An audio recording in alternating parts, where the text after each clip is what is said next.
Bueno, hoy vamos a ver el texto de Rodolfo Kusch, Anotaciones para una estética de lo americano.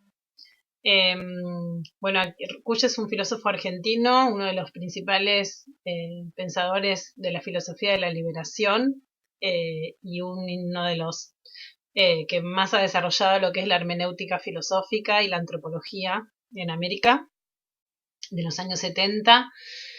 Y bueno, y en este texto, Kusch, así como el resto de los filósofos de la liberación, lo que intentan es generar una filosofía desde América, con una mirada desde América, y en contraposición con la interpretación europea que hemos heredado a partir de la colonización y que ha sido la cultura preponderante en la mayoría de los ámbitos educativos.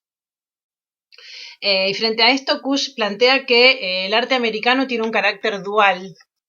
Por un lado, lo autóctono, que es lo indígena, que ha sido intentado permanentemente, se intentó soslayar, esconder o prohibir o destruir. Y por otro lado, el componente europeo, ¿no? Que es la idea europea es la que más ha como triunfado, digamos, en este proyecto colonizador, que no se limitó solamente a la colonización por medio de las armas, sino que hay una colonización cultural muy fuerte, ¿no? Entonces, por un lado, está la historia de Mitre, la historia que cuenta una saga con la conformación de los estados nacionales, poniendo a la cultura europea como centro, ¿no?, de la civilización, digamos. Dice, y por otro lado tenemos el Martín Fierro. El Martín Fierro, que es una pieza literaria que expresa todo lo que se quería ocultar, ¿no?, con lenguaje gauchesco, que expresa las mismas contradicciones que tenían los habitantes de la zona, y que sin embargo se convierte en el poema nacional. O sea, tiene tanto éxito que no puede soslayarse y se convierte en el poema nacional, ¿no? Y sin embargo, dice Kusch, esta dualidad, ¿no?, genera una angustia por lo originario, como un miedo a eso tenebroso, a eso que permanentemente se quiere ocultar. Y esta angustia nos hace, dice, sostener lo perfecto en detrimento de lo imperfecto, ¿no? Una perfección que en realidad es una ilusión, ¿no?, de que haya una historia con un hilo conductor sin contradicciones, de que haya una relación con la naturaleza armónica, que haya esta idea de lo santo y de lo pulcro que viene con la cultura europea en detrimento de lo imperfecto, que es lo que expresa más que nada el arte indígena, que es la consideración indígena del arte y de la relación del hombre con la naturaleza y con la vida, expresa esa contradicción que existe, esa imperfección, ese miedo, esa angustia, esa relación abismal de un hombre que no sabe hasta dónde llegan las fuerzas de la naturaleza. Sin embargo, dice Kusch, a pesar de todos los intentos de aniquilación de lo vernáculo, el arte americano está ahí como resistencia. Permanentemente, así como se expresa en el Martín Fierro, se expresa en la música, se expresa en el teatro, se expresa en la literatura, en la pintura.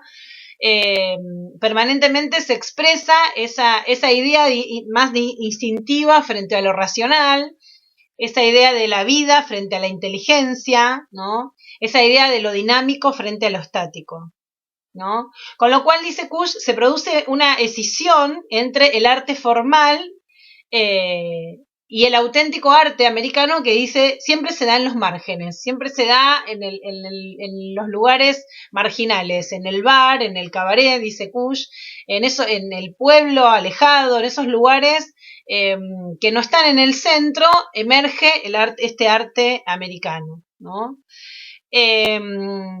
Y esta escisión en realidad se da en varias cuestiones, ¿no? Kusch a lo largo de toda su obra analiza también la diferenciación entre el campo y la ciudad, una diferenciación que está presente en el Facundo de Sarmiento, pero que Sarmiento la hace para hacer su famosa dicotomía civilización y barbarie, ¿no? En donde la civilización estaría en la ciudad y la barbarie estaría en el campo.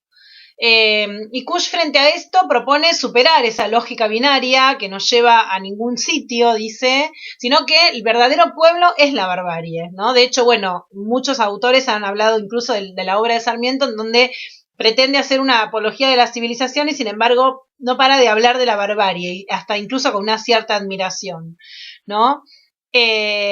Porque justamente Kush plantea que la ciudad es el lugar donde se da este formalismo, donde se da este intento de negación de los orígenes, esta vivencia, este intento de occidentalización de la vida, en donde dice Kush se experimenta una angustia también, un sinsentido, un sin saber para qué hacemos lo que hacemos.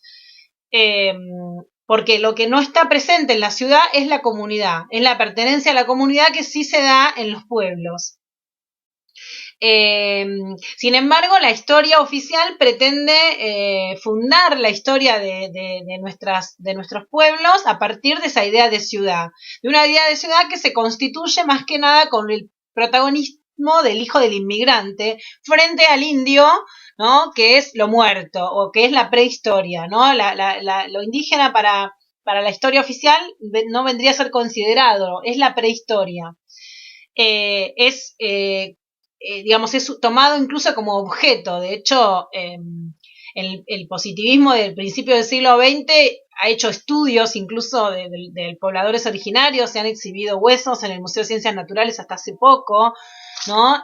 Esta consideración del originario como un objeto. Pero sin embargo, dice Kush, el arte está presente y subvierte a la historia. Subvierte a la historia porque pone en cuestión, denuncia todo esto que se ha hecho. E incluso dice Kush, esta denuncia podría incluso contribuir a repensar incluso geográficamente una integración de lo americano. Por ejemplo, si pensamos en la cultura andina. Si pensamos en la cultura andina, digamos, de alguna manera vamos a subvertir el orden del mapa geográfico luego de la conformación de los estados nacionales, en donde no veríamos mucha diferencia entre un habitante de Jujuy, un habitante de Bolivia, un habitante de Perú. Y entonces, por eso en este sentido que Kush divide o diferencia lo que es la cultura occidental de la cultura indígena, la cultura americana. Él dice que la cultura occidental es una cultura del sujeto racional, un sujeto escindido del mundo en el que vive, un sujeto sin naturaleza, sin compromiso con el mundo, un sujeto que se presenta como dueño y dominador de ese mundo, y que bueno, como ya sabemos, ese proyecto moderno termina en una destrucción del planeta, del medio ambiente, de las relaciones sociales, ¿no?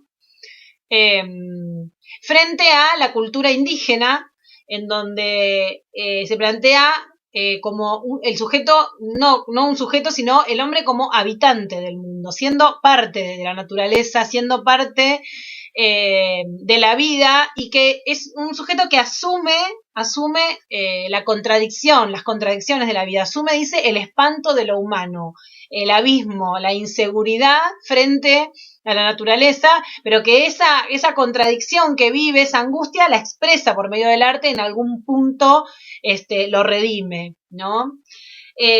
Bueno, y en ese sentido es que Kush hace una interpretación del arte latinoamericano, en el sentido, bueno, del Martín Fierro, y también hace una interpretación del tango, en donde él plantea que el tango también es una expresión de esta resistencia, porque es, de alguna manera, dice, el tango es hijo del resentimiento, ¿no? Es la expresión de que ese proyecto también del hijo del inmigrante que viene a poblar la patria, digamos, tampoco se cumple como se cuenta, ¿no? Sino que es un proyecto que está lleno de desdichas, de sinsabores, de un Estado que no contempla las necesidades, y también por eso expresa ese arte americano.